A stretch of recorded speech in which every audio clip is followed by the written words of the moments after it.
The truth is that the circumstances of 1971 are not the circumstances of 2025. We just wanted to teach the terrorists a lesson. That lesson has been taught. Today's Pakistan is a different situation. Their equipment, their military equipment, the damage they can do, everything is different. If Pakistan did not escalate, we would not have escalated. Pakistan did, we also did. The whole idea of this book launch is to celebrate the Constitution as a living document, an evolving document. A document that is relevant to the lives of every Indian, but it takes different shape at different times. We've had 106 amendments since it was first passed. There have been a number of judgments of the Supreme Court that have changed the way it applies. There have been serious issues, disputes, cases going on. It's all part of the fabric of the political, social life of Indians every day, not just legal. So it's a book that tries to demystify the Constitution for ordinary people. It's not written for lawyers, it's not written for constitutional scholars, but for you and me, just to appreciate what the Constitution means in our lives.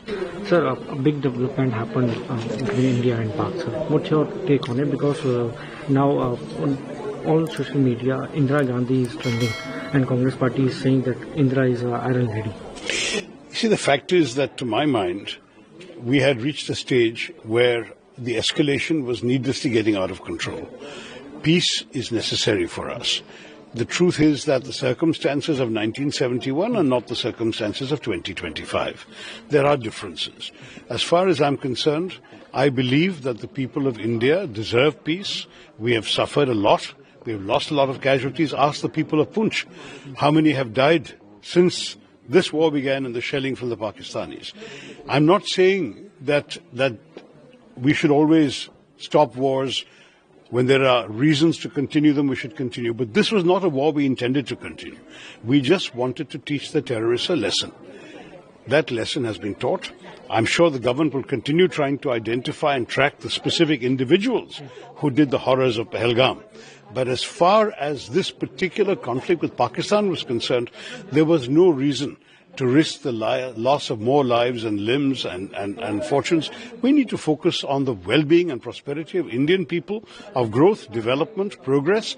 I think the peace is the right way to go at this stage. Sir, India's position on terrorism will be, remains the same. Our position on terrorism will not change. The way the government took few steps, like underwater will be suspended, there will be other measures also. Other measures have to be taken. I think we have to definitely use all the intelligence means available to find these people who did this terrible crime in Pahalgam, to identify them, track them down wherever they are and bring them to justice. That is indispensable. It may not happen overnight. It may take months, it may take years, but we will have to do it. No one should be allowed to get away with killing innocent Indian civilians. But that doesn't mean we should put the entire nation at risk in a prolonged war. So I'm in favor of peace, but I do not in any way suggest that we should stop the quest to find these terrorists and bring them to justice. One last question, sir. Are you happy with the Prime Minister Modi's step, and you're still missing Indira Gandhi ji? No, look, I think 1971 was a great achievement of our history. I'm proud of it as an Indian. Indira Gandhi ji rewrote the map of the subcontinent, but the circumstances were different. Today's Pakistan is a different situation. Their equipment, their military equipment, the damage they can do, everything is different. And the circumstances of Bangladesh, we were fighting a moral cause to actually bring people to freedom and liberation. That was a completely different story. This is a different story. We would have ended up with a much longer, protracted conflict with a lot of loss of life on both sides, a lot of damage, a lot of expense. Is this the biggest priority for India today? No, it's not. We wanted to teach those who had sent these terrorists across that there is a price to be paid. We still have to catch the individual terrorist perpetrators, but we do not need to tie the whole country down in a war. That is something I've been very clear about from the start.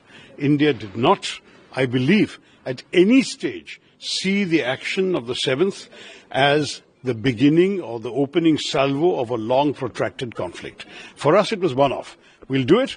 If Pakistan did not escalate, we would not have escalated. Pakistan did. We also did. It was getting to a point where if it continued like this, we would needlessly have been caught into a long drawn-out war without a clear objective at the end of it. Liberating Bangladesh is a clear objective. Just keeping on firing shells at Pakistan is not a clear objective. You see the difference.